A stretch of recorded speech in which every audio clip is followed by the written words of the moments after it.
할렐루야, 새로운 한 주간이 시작되었습니다. 10월 19일 월요일 새벽, 오늘은 시편 128편의 말씀을 가지고 여호와를 경외하는 행복한 가정이라는 제목으로 하나님의 말씀을 함께 상고하도록 하겠습니다. 시편 128편은 가정의 행복이 하나님을 경외하면서 온다는 사실을 잘 보여주고 있습니다. 우리의 가정의 행복은 어디서 오는가? 하나님을 경외함으로, 하나님을 두려워하고 하나님을 사랑하면서부터 우리 가정의 행복이 찾아온다는 것을 성경은 말씀해주고 있습니다. 여호와를 경외하며 그의 길을 걷는 자마다 복이 있도다. 오늘 1절 말씀에 이렇게 이야기하고 있죠. 여호와를 경외하는 자는 이와 같이 복을 얻을 것이다. 또한 4절에 반복해서 우리에게 하나님께서 주실 복을 이야기하고 있습니다. 하나님을 경외하는 백성들은 특별히 그 아내와 자식들과 함께 행복한 가정을 이루게 되고 행복한 가정을 꾸려가게 된다라고 성경은 말씀하고 있습니다. 더불어 시편 기자는 그의 아내와 자식들을 이스라엘 백성들에게 포도와 기름으로 즐거움과 영예를 주는 포도나무와 감람나무로 비유하여 이야기합니다. 3절 말씀이죠. 내 집 앞 안방에 있는 내 아내는 결실한 포도나무 같으며 내 식탁에 둘러앉은 자식들은 어린 감람나무 같으리로다. 포도나무와 감람나무를 비유하여 그의 아내와 자식들에 대해서 이야기하고 있는 것입니다. 하나님께서 주시는 축복, 하나님께서 주신 복은 이 가정 안에 이렇게 풍성하게 드러나게 될 것입니다.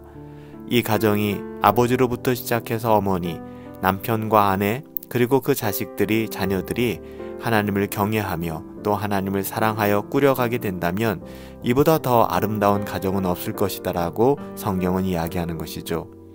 하나님만이 복을 주실 수 있고 그 복의 근원 되신 하나님을 경외하는 가정은 얼마나 행복한 가정이겠습니까? 4절 말씀에 보면 여호와를 경외하는 자는 이같이 복을 얻을 것이다 라고 말씀하고 있습니다.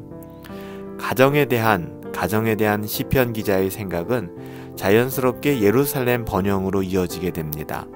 자신의 가정뿐만 아니라 하나님의 나라를 생각하게 되는 것이죠. 5절 말씀에 보면 여호와께서 시온에서 내게 복을 주실지어다. 너는 평생에 예루살렘의 번영을 보며 라고 기록하고 있습니다. 경건한 가정은 자신의 가정만을 생각하지 않습니다. 하나님의 나라를 생각하며 예루살렘의 번영함을 바라보게 되는 것입니다. 갈망하게 되는 것이죠. 하나님의 언약 아래 하나님을 경외하는 가정은 어떻게 보면 교회의 최소 단위가 되는 것입니다. 교회는 하나님을 사랑하는 사람들, 거듭난 신자들의 모임 아닙니까? 그렇기 때문에 교회의 최소 단위는 가정에서부터 시작되는 것입니다. 하나님의 언약 아래 하나님을 경외하는 가정은 교회의 가장 작은 시작이며 출발점이 되는 것입니다. 언약 아래 세워진 하나님의 가정들, 언약 가정은 언약 백성을 이루게 되는 것이죠. 참으로 믿음의 가정을 세워주시기를 구할 뿐 아니라 교회의 번영을 위해서 우리가 기도해야 될 명분은 여기에 분명히 있는 것입니다. 사랑하는 성도 여러분, 여호와를 경외하는 행복한 가정을 이룰 수 있게 되기를 예수님의 이름으로 축복합니다. 여호와를 경외함으로 우리의 가정의 안전함과 행복함, 더불어 예루살렘의 번영, 교회의 안전과 교회의 부흥을 갈망하며 또 이루어갈 수 있는 우리 복된 성도님들이 되시기를 예수님의 이름으로 축복합니다. 은혜로우신 아버지 하나님, 하나님을 경외하는 가정 되게 하여 주시옵소서. 이 세상의 그 무엇보다도 하나님만을 경외하고 하나님으로 말미암아 복을 받으며 하나님께서 주신 행복을 누리며 살아갈 수 있는 우리 복된 가정들 되어질 수 있도록 하나님 은혜 내리어 주시옵소서. 살아계신 아버지 하나님, 하나님을 경외함으로 우리의 가정으로부터 시작된 하나님의 놀라운 축복이 예루살렘의 번영으로 우리가 섬기는 교회의 복으로 이어질 수 있도록 하나님 은혜 내리어 주시옵소서. 주님이 우리의 심령과 우리의 가정과 교회를 붙들어 주실 것을 믿사오며 예수님의 이름으로 기도하옵나이다.